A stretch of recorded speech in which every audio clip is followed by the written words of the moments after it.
To get to that $1,000,000, you have to get started no matter where you are. Yes, 20 years ago was the best time to start, but the next best time to start is right now.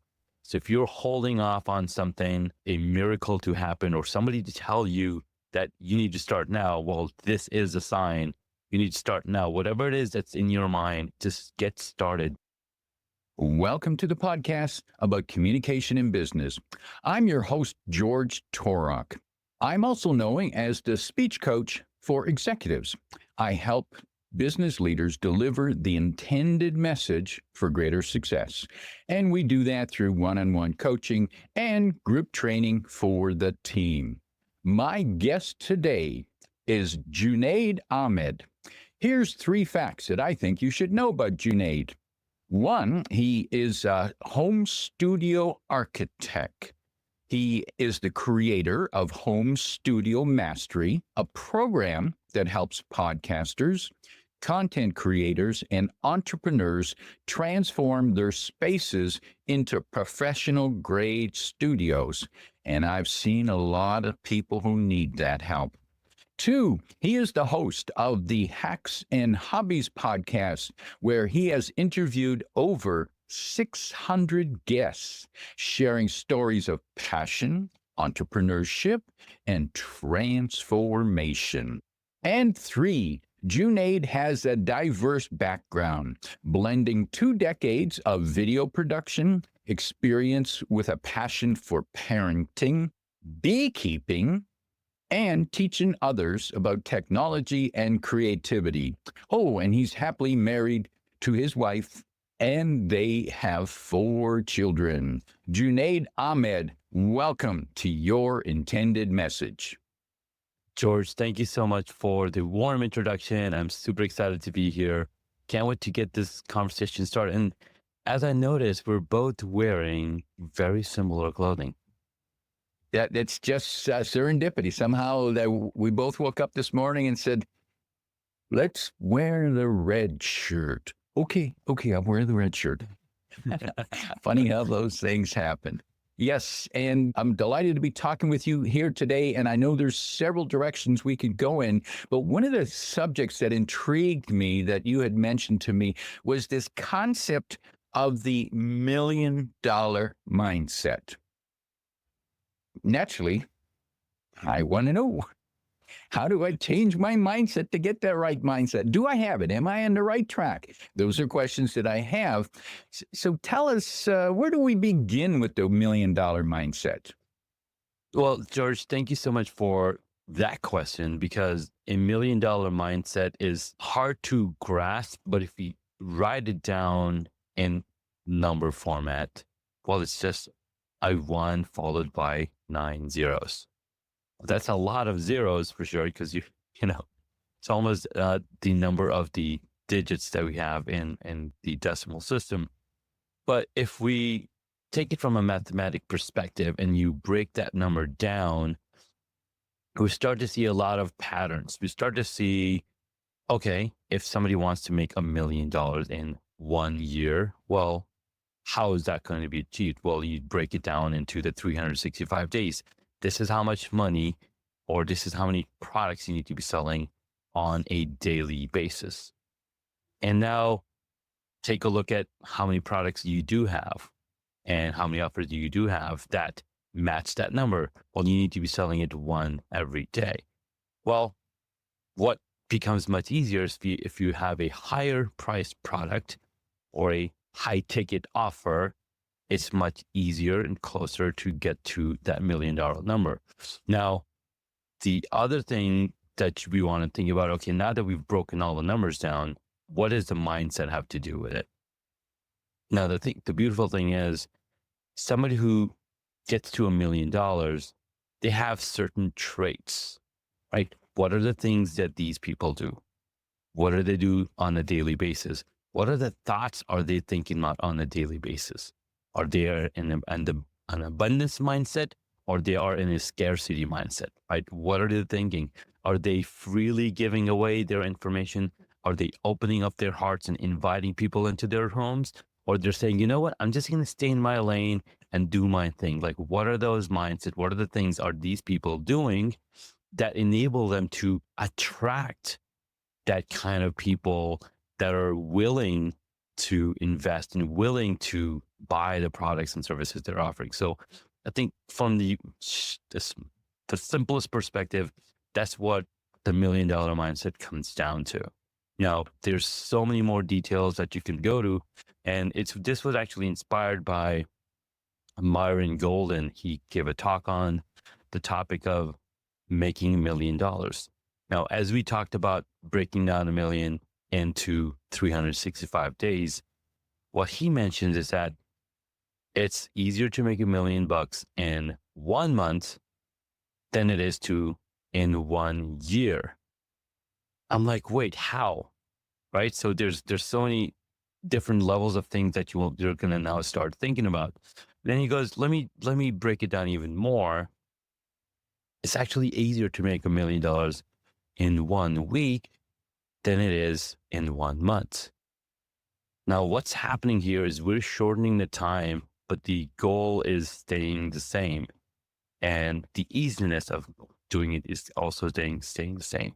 And then he goes further down. It's like, let me just tell you, in 1 day, you can make $1 million, which is a lot easier than to make it in 1 week. Now, my mind is boggling. I'm just bursting out the scene like, wait, how is this possible?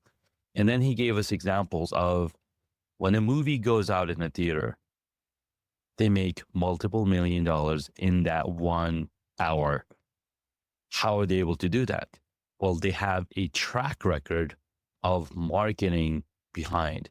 This is the day this thing is going to come out. Everybody's pre-buying, pre-ordering those tickets and whatnot. And when they show up, the $1 million already made.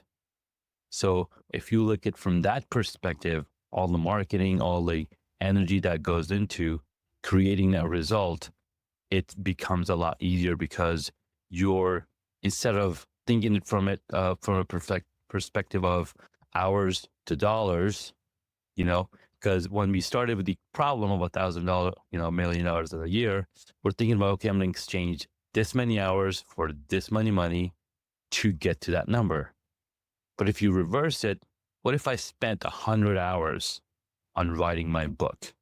What if I spent 100 hours in creating a movie, right? You spent the money, that's the cost of the initial investment, but now you have exponential scalability of selling that one product over and over and over without spending the cost ever again.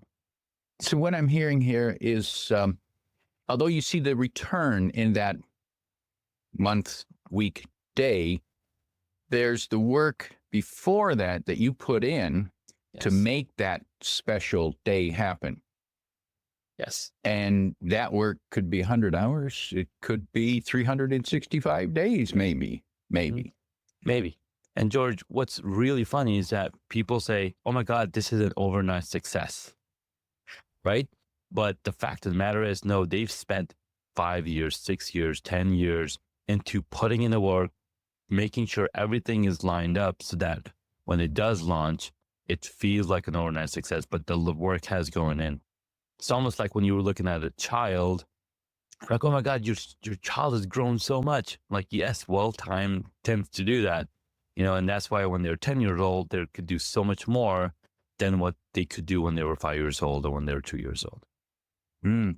And I'm thinking of an analogy here when we watch, for example, the Olympics and we watch the 100-yard dash. It's over in 10 seconds, and that person who wins the gold becomes the champion. And you could say, well, it only took them less than 10 seconds to get there, but exactly, yeah, they did a lot before.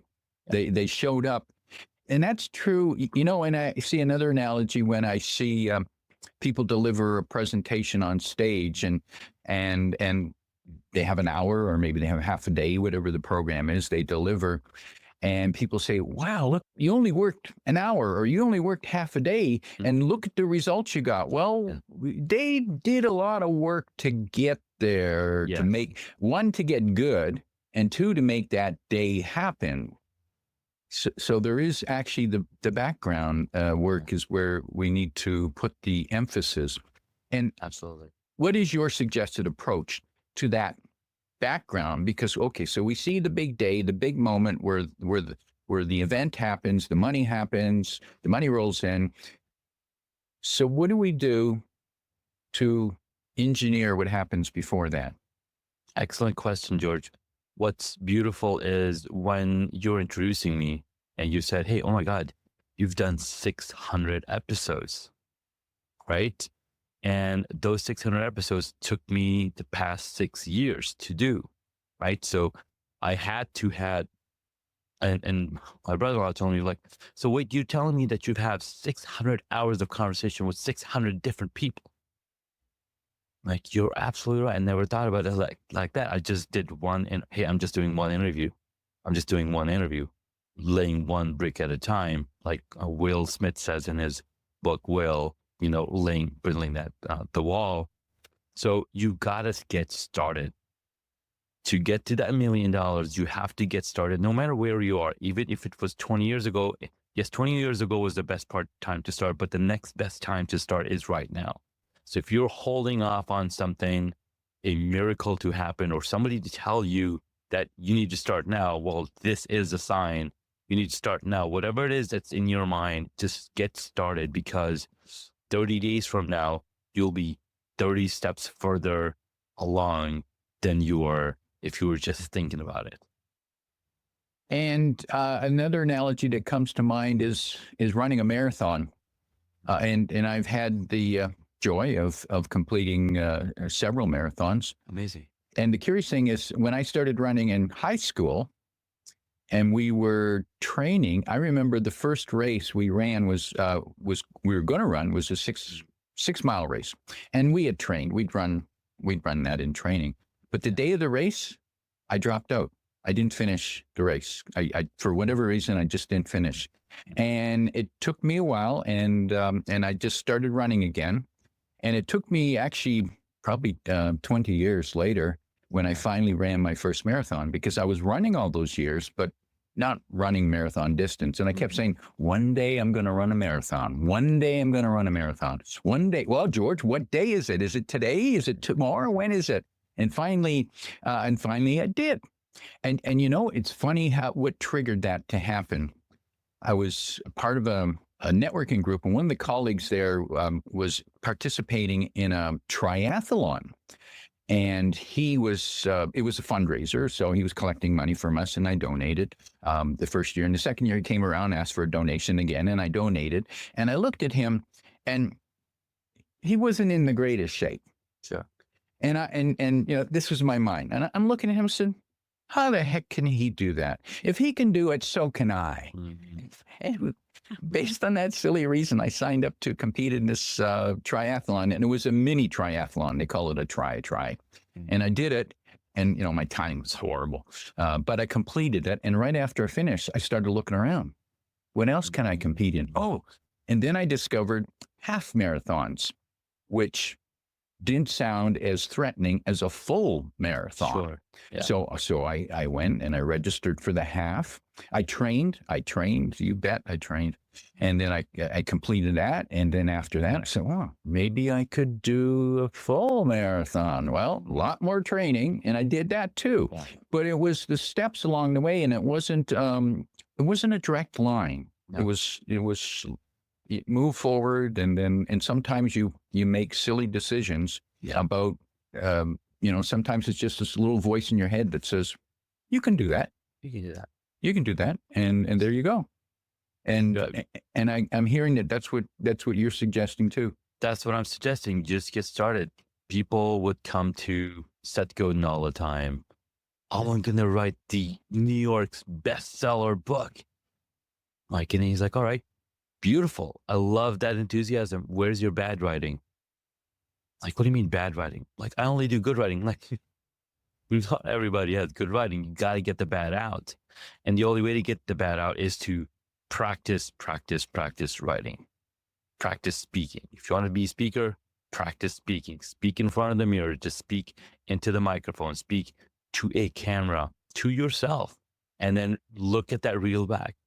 And another analogy would be when you're looking at the champions, basketball players and football. What are they doing after they've done the game? They go look back at the reel. They look back at the film. How did we do? Where can we improve? How can we do better? Because you are not competing against other people ever.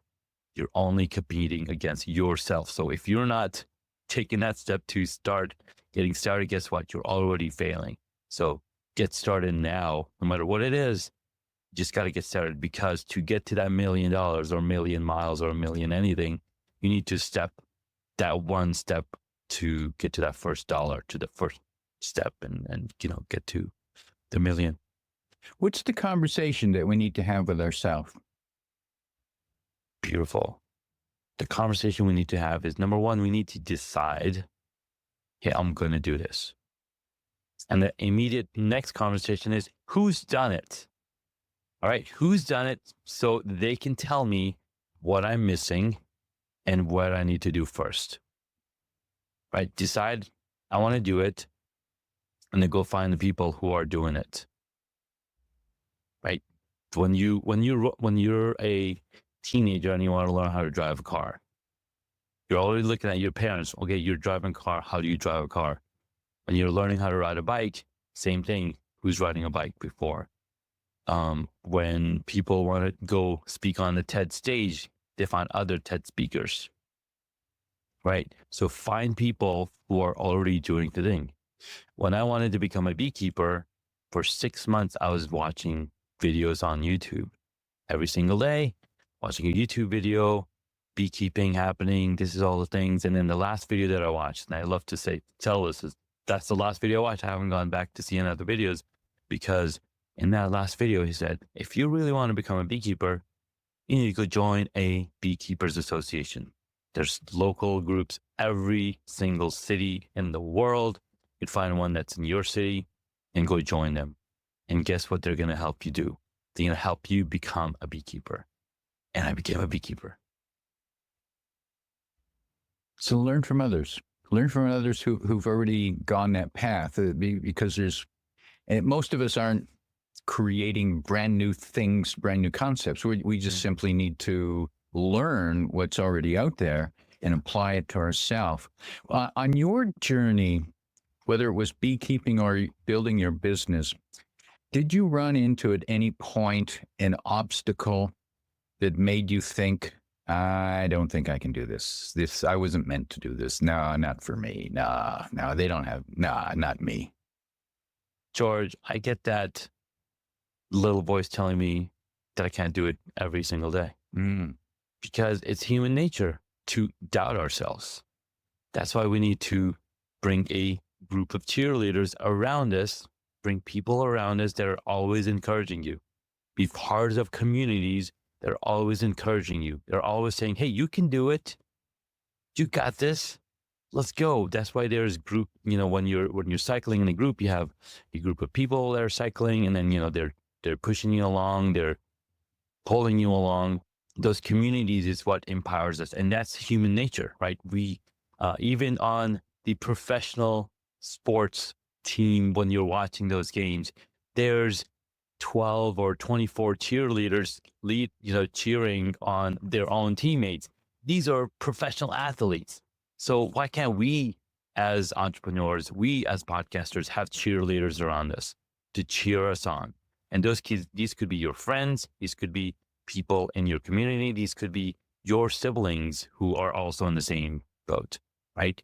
You want to make sure that you're empowering yourself through other people and through your own self too. Have good habits. Read books like Atomic Habits, Crushing It. There's so much information out there that can help you achieve the goals that you want. And you're right. When I trained for that first marathon, full marathon, I trained with a buddy. I do my regular training through the week, and then on Sunday we do a long run together. And each week, of course, we increase the long run. But running with another person encourages you. You're both hurting. You're both pushing each other, and so there's synergy in that. And Exactly. it's like, I'm not the only crazy person out here on the street today. Thanks, buddy, for being here.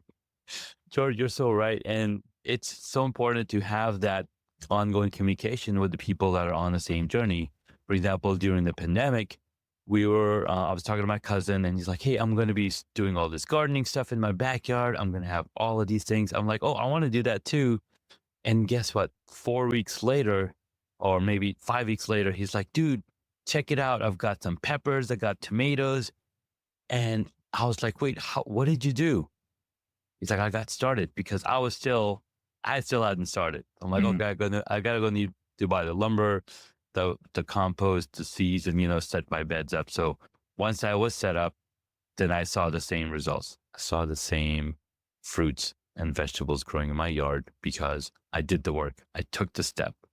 I moved forward. How do we decide who best to learn from? Because there are scammers out there Mhm. who simply want to take our money and make promises that we might buy into. But how do we decide who to follow? And that's a very powerful question because yes, there are scammers out there. There are people that are out there to, part you from your money. But I think the best way to start is to find through referrals. Friends that you know might know somebody who they found results, right? So uh, I was lucky enough to be able to find a community of beekeepers and, really nice people. I drove about an hour away to that first meeting. And as I met people over there, the organizers were like, hey, you came really far out, but there's actually another association that's closer to you, about maybe 10 minutes from you. I'm like, oh, really? So she, again, gave me the contact information. I contacted them, joined a local beekeepers association that was closer to me. So again, finding people in the first, and you got to take the leap of faith, first of all, and do your research because guess what? We have access to ChatGPT. We have access to so much AI application, software. You have access to search engine. There's a ton of podcasts are available. Like there's so many different resources that we have available to not, keep us from getting scammed. So do the research, do the work, and just start asking people who are doing something similar on your social media platform. Maybe they're on LinkedIn, maybe they're on Facebook or Instagram. Find those people that are you trust in even just a little bit. Just ask those questions because asking questions is free, right? So ask those questions, show up to meetups if there are any local meetups. Go to the library if you need to. There must be so there's countless number of resources out there for us to get started. I'm thinking about. I've been to some networking events recently, and I don't always enjoy them Mhm. because there's a lot of people running around that just want to give me their card and sell me something. Sure. Um, and but then I realized, but there's one group that I attend almost every month, and I've gotten to know a handful of people and always talk to them a little bit, and we know each other, and Yeah. we know we're not customers for each other, but we still can be friendly. And I realized that these networking groups, too many people see them as just a place to find leads, Mhm. find customers, but it can also be a place to find encouragement, Yes. learn about referrals, Mhm. and maybe give some of that encouragement back.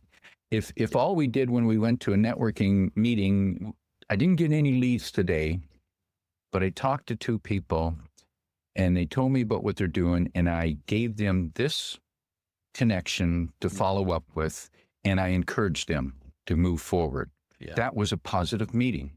Mhm. Maybe we need to reevaluate what makes a positive meeting, that it's not just about us getting something Yeah. every time. 100%, George. When I read the book, The Go Giver by Bob Burg, Mm. really powerful book, right? You want to give all that you have, right? Teach all that you can, because when you give love, guess what you're getting back? You're getting love back. You give money, you get money back. Whatever it is that you give time to other people, they're going to give you their time, because now, you know, they feel, oh my God, I've asked so many questions of this guy. Now he's going to, now I want to give the opportunity to give back. So when you're going from the mindset of giving in these networking events, I'm going to give all the value on everything that I know about everything to whoever wants to learn, right? Instead of thinking about taking, you want to think about giving, because we are living in a world where we are given this life, right? We are given this moment. So the more we give, and of course, you also want to be able to receive as well, right? So not only don't say no when somebody's offering to give, because then you're taking away their opportunity to give. So make sure that you have that in and out conversation. And in the Go Giver, he talks about, well, I've heard that it's better to, breathe out than breathe in.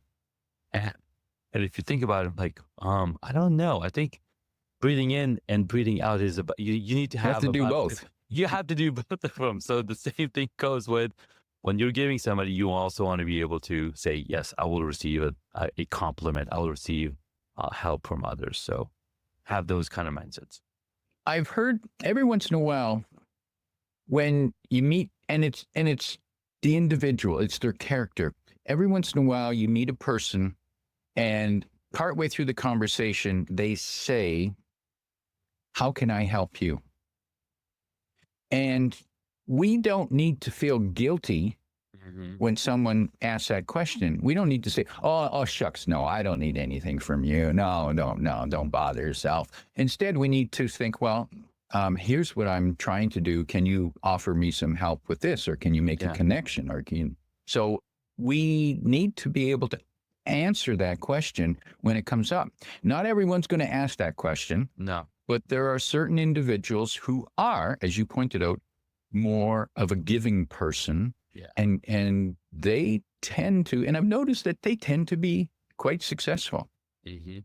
No, you're absolutely right, because they are opening themselves up for real vulnerability, because that's what when you're asking how can I help, you're being vulnerable, right? And we love that about each other, and it's what makes us human and authentic. So I think that's a beautiful way to look at it. Ask when somebody offers that. Makes sense to me. For those who would like to know more about you, tell us about your book and who's it for. So the book is 7 Stages of Home Studio Evolution. It came up because I get asked a question about, hey, what camera should I be buying? What lighting? What microphone? And I would tell them the same answers. So like if there was a book where they can kind of learn, depending on which level they're on, they can then move on to the next level. And it's basically designed for entrepreneurs, podcasters, and business owners who are looking to film content for their social media, for their marketing, for anything that requires them to create content. So that's who the book is for. It's really simple read. It has gear recommendations. It has examples of different connections on how you would connect these things and how to show up on camera. So really, really easy read guide for people to understand the gear that they need in their space. And that's the 7 steps of 7 stages of home studio evolution. Home Studio Evolution. You can find a link to that book below. And I assume it's available in all the regular bookstores? Yes, it's available on the regular bookstores. You can get it on Amazon through the digital store or the physical copy. And there's no question that as the world that we live in now, with so much communication being done virtually on camera, that how we look and how we sound, we need to get up to speed on that if we want to project a professional image. If we want to, the attention that we once paid to the clothes we wear, we now need to pay attention to the equipment we have and how we appear when we're on camera. 100%. And the beautiful part is, this equipment doesn't cost a whole lot. It doesn't have to be the latest and greatest, because gear in my studio is about 6 years old. Physics hasn't changed, so these things aren't going to change. It's all the little tiny tweaks that you do to set up your space is what's going to stand out and make you look different from others. And Junaid, as we prepare to wrap up, if you could sit with a business leader who is partway through their career, who has dreams of accomplishment of what they want to do, if you could offer them 1, 2, or 3 pieces of advice on how they can adopt and apply the $1 million mindset, what would that advice be? Well, number one, you want to get started. And before you get started is to get really clear on what it is that you're going to be doing with it.